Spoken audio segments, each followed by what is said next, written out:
Seguimos hablando con el doctor Guillermo Moreno para lograr el poder. Estamos hablando propuestas, lo que Alianza País está haciendo, pero no se puede negar, y vamos a hablar de forma más directa, que para tomar este bloque de poder hay que formar un buen bloque opositor. Ese bloque opositor tiene que estar sumado de todas las fuerzas de la oposición, incluyendo un partido como el Partido Revolucionario Moderno, que es una realidad y que está ahí. ¿Estaría usted dispuesto a hacer una alianza con el PRM? Miren, lo primero es que en la vieja política el problema es llegar al gobierno sin preocuparse mucho para no es el problema, el objetivo es lograr el poder. Pero de lo que se trata es llegar sin importar para qué. Bajo la prédica aquella de que en algunos casos da resultado, pero en política no da resultado, de que arreglamos la carga en el camino. Aquí no. Aquí la carga hay que planificarla antes de salir al camino. En ese sentido, nosotros creemos que es necesario para hacer los cambios llegar al poder. Pero es necesario tener claro cuáles son los cambios que hay que hacer. Y en eso es precisamente la fase que nosotros nos encontramos, y es por eso que insistimos. Con todos esos partidos. Por eso, y es que insistimos en la mesa de diálogo. Y voy entonces a abordar tu tema. Nosotros, en la mesa de diálogo que estamos planteando, lo que vamos a defender, no quiere decir que sea, digamos, aceptado o mayoritario, pero es lo que nosotros vamos a defender, es la orientación del cambio político. Es decir, para nosotros no es suficiente sacar al PLD, sino que es necesario cambiar el modelo económico, el modelo político que ha instaurado el PLD. Y por eso necesitamos un programa que nosotros decimos que tiene que tener una orientación clara de cambio, un compromiso claro, un liderazgo con una voluntad y un compromiso. Para eso usted estaría dispuesto. Ahora bien, la mesa de diálogo lo que tiene que garantizar es no solamente la propuesta programática, sino la orientación de esa propuesta programática muy claro. Ese es el punto uno. Y sobre esa base entonces tenemos que definir las candidaturas. ¿Usted estaría y no al revés? Es decir, nosotros no podemos comenzar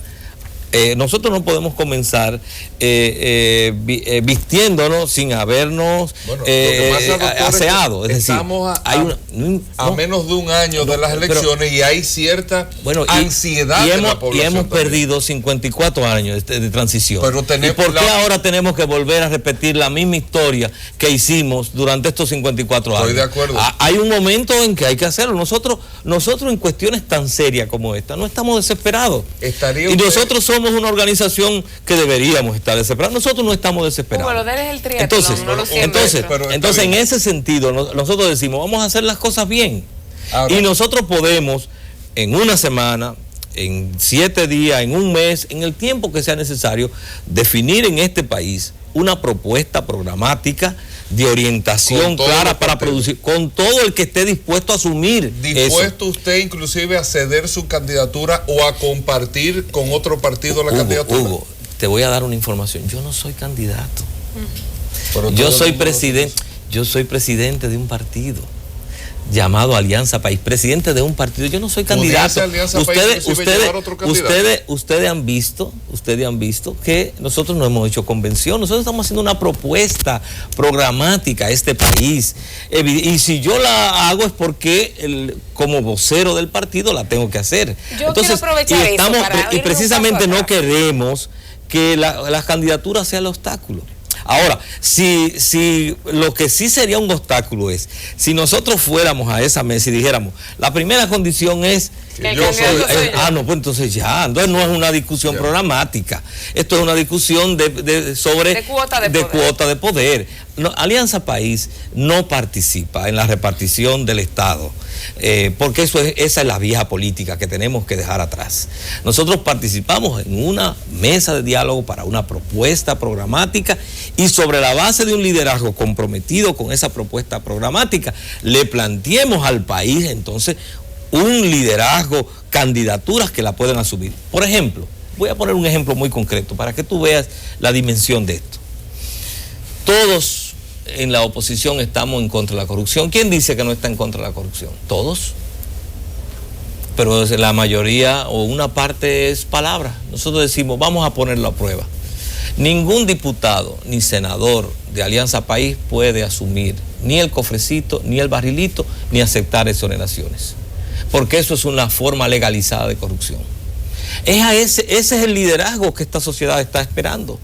No diputados o senadores que formalmente están en contra de la corrupción, pero quieren el barrilito, que es una forma legalizada de corrupción. Entonces, no, estamos en contra de la corrupción. Muy bien, vamos a investigar en los últimos 20 años de todas las banderas. Vamos. Entonces, a eso es a lo que nos referimos. Es decir, es muy fácil plantear formalmente la actitud de cambio, o que hay que cambiar, decir lo que el otro quiere escuchar, y otro es comprometerse en un programa real y tener la voluntad y el pulso para llevarlo a cabo. Eso es lo que nosotros estamos planteando. Es el reto. Demos un paso para atrás. Para llegar a todo eso hay que tener reconocimiento para poder participar en las elecciones, además. ¿En qué está ese proceso para Alianza País? Ya usted ha dado declaraciones muy fuertes, públicas. Ha habido incluso el magistrado Eddie Olivares, emitió también sus pareceres sobre el tema. ¿En qué está el reconocimiento formal de Alianza País? Está en espera, porque nosotros hicimos nuestra tarea y la hicimos temprano. La hicimos tan temprano como lo siguiente. A los 22 días de las elecciones salimos a buscar las firmas y el 6 de mayo del 2013 depositamos nuestro expediente. Si calculamos, del 6 de mayo del 2013 a la fecha han pasado más de 25 meses. Es decir, 2 años y un mes. Ha presentado sus explicaciones. Y entonces, y cada una, no, pero no son válidas. Ha retardado un proceso de manera injustificada. Hemos dicho incluso que discriminatoria, e introduce un elemento de inequidad en la competencia electoral, porque nosotros, como Alianza País, tenemos que competir en las condiciones más adversas. Nosotros estamos en este proceso electoral y en este proceso político peleando por un espacio en las condiciones más adversas. Es como el famoso esclavo en el circo romano, que lo enterraban hasta el cuello y tenía que enfrentar enterrado hasta el cuello a los leones. Y es una simple coincidencia lo de los leones. Y entonces resulta, y pelear así. Y a nosotros hemos dado la batalla y la seguimos dando día por día. ¿Cuáles son sus expectativas? Y en ese sentido, debo de señalar que no todo es 100% malo. A pesar de que nosotros hemos buscado este reconocimiento y hicimos las tareas temprano y nos hubiera gustado que en el mismo 2013 eso se produjera, cumplimos con los requisitos y tenemos, digamos, los méritos en términos de la aceptación de la ciudadanía para ser reconocido, y no se ha dado. Sin embargo, eso ha posibilitado lo que nosotros hemos llamado el espíritu aliancista. Nosotros hemos tenido que desarrollar una mayor fortaleza y una convicción en lo que defendemos y en nuestra propuesta, porque hemos tenido que defenderla y construirla a contracorriente. Y eso nos ha fortalecido increíblemente. Si yo les digo a ustedes que nosotros somos una de las pocas organizaciones de este país que tiene 33 locales, porque tenemos un local en Nueva York, que se abren todos los días, donde los equipos de coordinación se reúnen semanalmente en sus locales y hacen actividades. Todos esos locales con su secretaria, su teléfono, su computadora, financiados por esfuerzos de búsqueda de recursos de los equipos locales. Esos locales y secretarias se pagan con esfuerzos de colaboradores locales, sea el lugar que fuere.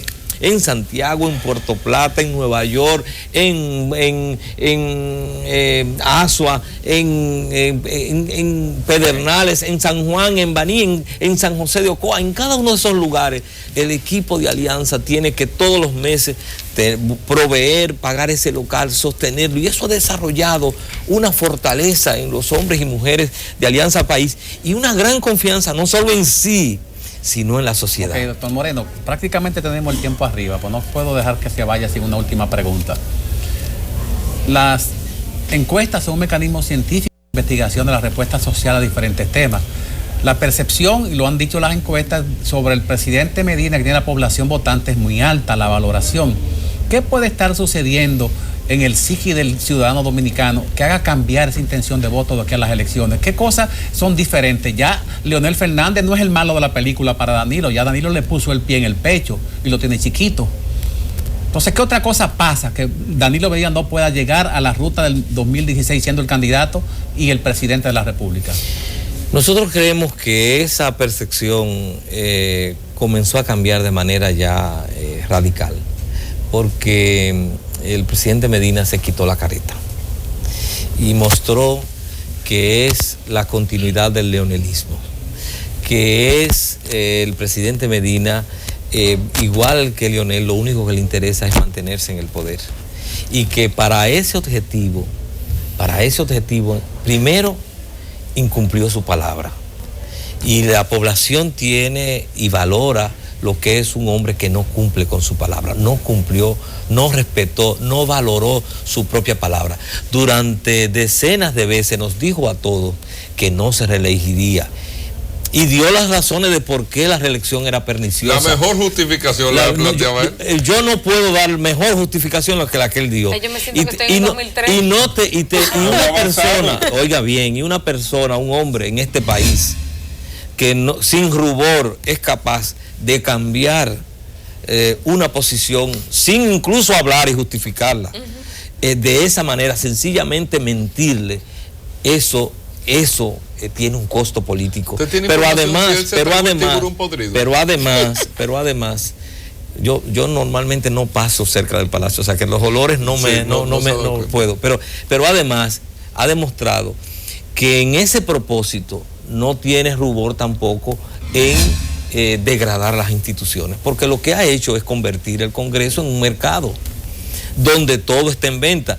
Comentábamos que yo me sorprendí de la capacidad de creatividad de los corruptos, cuando han sido capaces, no solamente ya lo que sabíamos, darle dinero a legisladores, ratificarle senadurías y diputaciones, fíjense bien, están frizando el país, porque cuando hablamos de esto, lo que significa es que legisladores que ya van a tener, tienen 6 años, van a tener 10 años, prácticamente las mismas candidaturas, frisado por encima de lo que es la voluntad de la gente, simplemente por el apoyo de recursos y del Estado. Pero cuando yo vi que dentro de ese esquema eran capaces incluso de crear nuevas provincias, yo dije, esto es el límite. Es que no tienen ya un techo. Están abusando de nosotros como países, como pueblo, como nación. Y la gente se da cuenta. Entonces la gente ha descubierto que detrás de esa forma del presidente estaba lo mismo que le criticábamos al anterior. Una ambición de poder, una prostitución de las instituciones. Ser capaz de propiciar un proceso corrompido y de corrupción como el que se ha hecho para modificar la Constitución, pisotear la propia Carta Magna, la propia Constitución, y todo eso indudablemente que tiene un costo político que lo está pagando y que lo va a seguir pagando, y que nosotros tenemos que ponerlo en primera plana. Bueno, pues nos podríamos quedar mucho rato más hablando con el doctor Guillermo Moreno, pero el tiempo manda que nos vayamos. Muchísimas gracias por acompañarnos en esta de muchas ocasiones en las que seguiremos conversando sobre cómo avanza Alianza País y cómo va nuestro país.